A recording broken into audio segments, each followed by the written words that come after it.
Okay.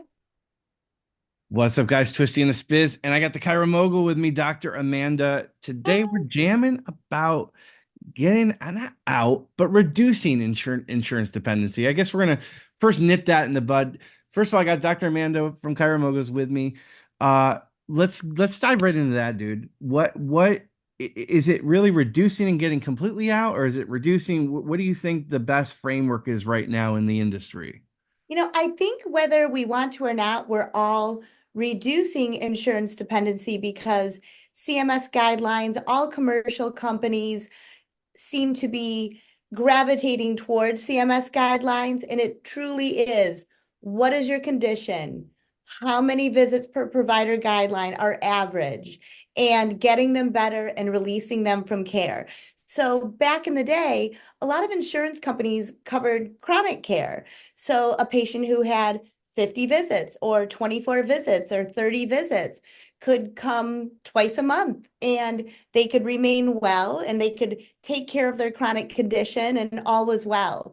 But that is not the case anymore. Insurance Yeah. companies do not want to see a patient coming twice a month or every 3 weeks. If they see that, they're going to ask to see your notes. They're going to ask what's going on. So then the biggest issue is the first issue I see is communication to the patient because the patient has one narrative or what they think is going on versus what the reality is or what the office sees or what the insurance shows. What are some things that docs and practices should be doing to communicate better and more effectively?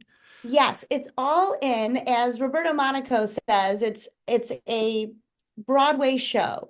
It's a presentation and it's how you communicate with your patients. And we're just being honest. We have the guidelines and we need to adhere to them. So if you sign up as a provider for an insurance company, we have to play by their rules and that's okay. That's what we're signing up for, right? So we actually did that in our office beginning the beginning of 23 when we saw all of the rules coming out. And yes, it is going to be everyone is going to be very heightened at first. So I don't want to act like this is going to be easy breezy for your office, but it absolutely can be done. And now that we're almost to the end of 24, it's normal, it's common, there are no issues. The biggest issue is going to be transitioning your patients who are used to using their insurance for chronic care Right. or who saw a chiropractor 5 years ago when there was no issue with that. And now you can't do that anymore. So a lot of the patients will say, well, no, my insurance covers everything. Well, no, I get 24 visits. And you just have to explain to them why they don't anymore and just literally just show them. I would actually go to my provider websites, write down what maintenance is in their under their guidelines, and then just talk to the patient about it. But it really isn't that big of a deal. In the beginning, I almost think that most of the chaos is with staff because they're so used to doing it a certain way and Right. being able to explain what's going on to the patient. And I definitely would say unless you are crystal clear, unless you feel confident in explaining it to the patient, that have someone do it who can, because you can also put a stick in the spoke and you can be very upsetting to your patients. So that sounds like a pitfall and one that we want to avoid. I'm going to dive in a little bit deeper on the strategy of communication. Your office did it.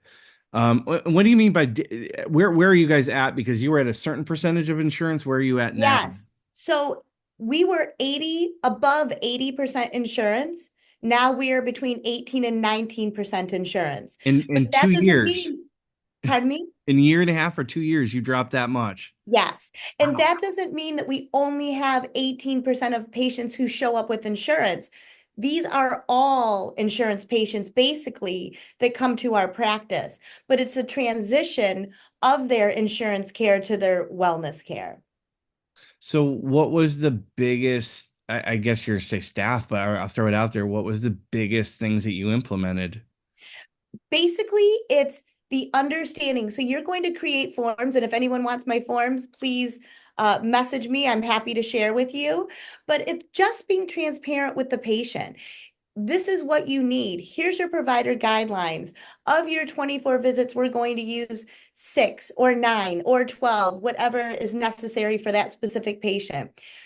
but I'm advising 30 visits, 40 visits, whatever that amount is. So for your supportive care, we're going to do 12 visits or 24 visits, and then just spelling out what each service is, what it costs, and just showing them there really should be no issue. But you can't just say, hey, we're not using your insurance anymore, you're paying. You Yeah. want to make sure you do it during an examination or do it at a time that it's good for transition. What mindset shifts do you think are necessary for a chiropractor and a team in making this transition?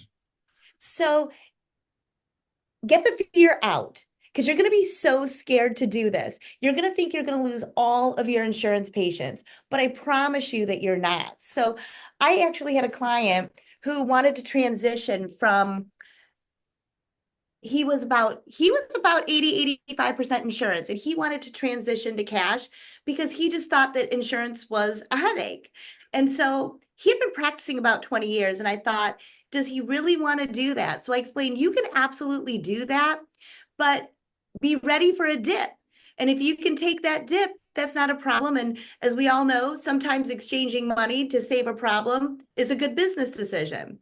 So we talked about it for a while, and I said, why don't we try first transitioning those patients? And he said, okay. And so we did that. And I would say, well, within the next 90 days, it was amazing watching that transition from Yeah. his insurance patients to cash patients. But then at the end, when I said, do you still want to have an insurance practice? And he said, no, that's a great way to meet a patient. So he stayed with So insurance, even it's though he wanted to transition to a cash pay practice. yeah, so this is kind of a nomenclature, I guess we would say, is like you're not there. I guess there's one segment, and I hear this all, we see this in all the Facebook groups. I just want out, I just want out. Yes. But at the same time, I make the joke, like, if you're gonna accept Bitcoin, I always just make the joke, if you're gonna accept Bitcoin, why aren't you accepting insurance, right? So you're not accepting insurance, and you're still doing super bills and billing out and doing all the things that you need to do to take care of your people and serve them the right way. Yes. Yeah, absolutely. And those who have a cash practice, awesome. I think that's fantastic. But if you're highly based in insurance, my recommendation is absolutely don't go cold turkey. Transition those patients. Did you drop or get out of network with certain insurances during this? Not one. Not one. So you're still in network with the ones that you were in network with. Yes. You just okay. So what last question on this is because you're the queen of buying back time. What's the fast what's is it pull the band-aid off? Is it how do you plan it? What's the time elements of this if someone's going to start doing this? I would say give yourself 2 weeks, do 2 weeks of training with your staff. Talk about the guidelines of the insurance company so they understand what they're talking about and expressing it to the patients. Look at all of the different guidelines for the insurances that you're a provider for and go from there. Make sure that you have a script, make sure that you have documentation so that it's very different between different insurance companies. For example, with Medicare, it's very simple. They have an advanced beneficiary notice, and you give that to the patient, and they sign that when you're done with your active care. Other companies, they'll still pay. So that's a problem. You can't, let's say you could bill it with a GA modifier like Medicare, and then you know it's going to come back denied and everything's good because they've already signed their ABN and asked you to bill it first. You can Mhm. still accept payment. And actually, for those of you doing this, if they don't pay up front and they decide that they would also like you to bill it first to have it come back, you're then also charging them full fee. So after that happens once, after that, usually the patient will just, pay visit to visit, pay for their service, buy a package because they understand that they are now in maintenance care. Other insurance companies that are commercial don't have a modifier. So let's say it's visit 12, I'm releasing you to maintenance or supportive care. If I bill that, not only is it going to come back that they don't owe that with if I don't put the right modifier in the AT Right. modifier, it's going to say it's not the patient's responsibility. So for those patients, it's super important that they just sign your documentation in your office that they are being released to supportive care, whatever care that they're going to be under that is not active care, and that they'll be paying out of pocket moving forward. Then there's not an issue with the insurance company. And you will get those at first. I want you to know as well, there will be patients who call the insurance company and say, I called and they said I had 36 procedures. I called and it's almost like there's new training because that was not the answer that we received before.